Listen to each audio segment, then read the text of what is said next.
With Star Wars TV shows out there like the Book of Boba Fett, the Ahsoka Tano series, as well as the Obi-Wan Kenobi TV show starring both Ewan and Hayden, a lot of Star Wars fans are also looking to other shows such as Star Wars Andor, The Bad Batch Season 2, as well as everything that's going to come in between or before and after everything that's going to make up this new Star Wars universe.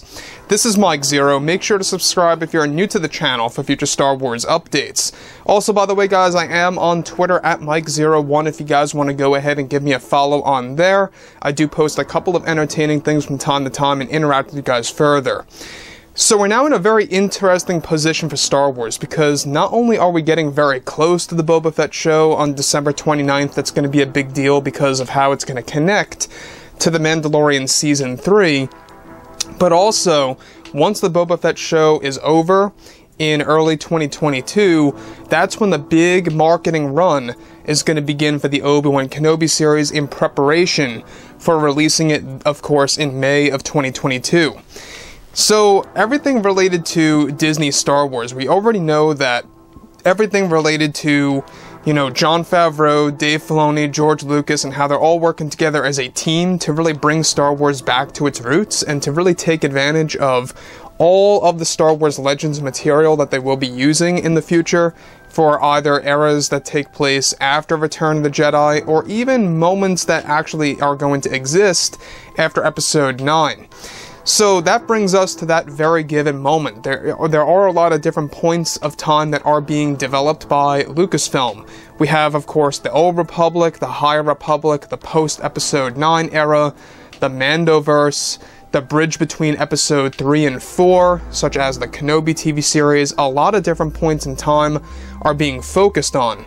So, with that being said, of course, what's really exciting has everything to do with a specific TV show that's in development, with both Disney and Lucasfilm now focused on their new Star Wars universe, with new TV shows and movies set to arrive in the near future that will be announced at Star Wars Celebration. Both Jon Favreau and Dave Filoni have been working closely together as a team. Now, further is described, however, that recently creator George Lucas has been helping both Jon Favreau and Dave Filoni behind the scenes for the early development of the Rise of Skywalker sequel that is set to debut sometime in 2024. One major part of the story that is being developed for the sequel series is set to involve the return of Ben Solo and how Lucasfilm plans to make it as if Ben Solo never really died. Favreau's plan is to make it canon that Ben Solo traveled to the world between worlds after he had vanished on Exegol only to return years later to rekindle with Rey again. This is a major plan that is being put together between, of course, LFF, and that they are also designing a brand new look for Ben Solo for the sequel series. Now let me just stop right here for a second. Now, the fact that they are focusing strictly on making it as if Ben Solo never really died when he vanished on Exegol, and how it's going to connect to the world between worlds, I think that's fantastic in a way because a lot of fans always wanted to get more answers as to what in the world happened to Ben Solo. At the very end of Episode 9, we don't see him as a Force ghost, nor do we even hear him as a Force ghost. I believe in the novelization, we do get a line of dialogue or two of Ben Solo telling Rey that I will always be with you, something around those lines. However, it was very vague, very ambiguous. We didn't really get real answers out of that. And that's exactly what this particular TV show is going to do. Moving on. As for Rey in the sequel series, they are in the pre-planning stages of creating a big conflict for her character, and how there were backup plans left over by Emperor Palpatine on Exegol. This is said to connect to the Dark Rey clone that will be used in the sequel series to fight Rey in the new Star Wars TV show for Disney+. Essentially, what they are planning to do is for Rey to fight a clone version of herself in this new TV series in order to destroy any leftover projects that were in secret by Emperor Palpatine behind, of course, that were picked up by a brand new villain. This new villain in the new sequel series is currently codenamed Soul, and is said to be a Sith worshipper of some kind that, however, holds a great connection to the dark side of the Force. So once again, alright, we've heard about this character very minimally, I should say, a couple of weeks ago of this new dark side user that's going to be a Sith worshipper in a sense.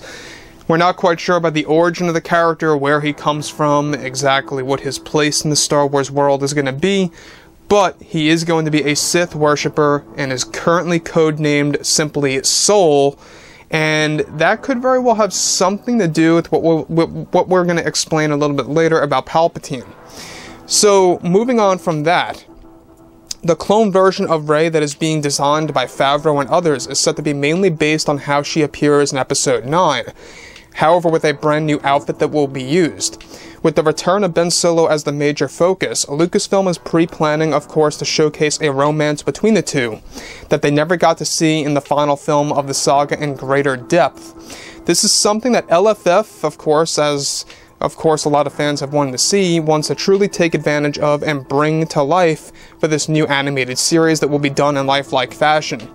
Additionally, separate from all of this, they are also planning to introduce brand new Jedi in the series, some of which will be based, of course, on Star Wars Legends characters that will be placed in this new era of the franchise that fans have never seen before. What Disney is planning to do is to essentially make this into a multi-season series that will offer Rey and even Ben Solo a handful of obstacles to go through, and that the return of Palpatine is also in the works for him to come back in the very last time in the form of a spirit. This is, of course, being done so that both Ben and Rey can get their chance together to fight Palpatine and destroy him once and for all. Favreau and Filoni want to do this with all their creativity in mind in order to really make a grand experience for the fans. Now, in case you guys did not know, in Star Wars Legends, Palpatine comes back twice.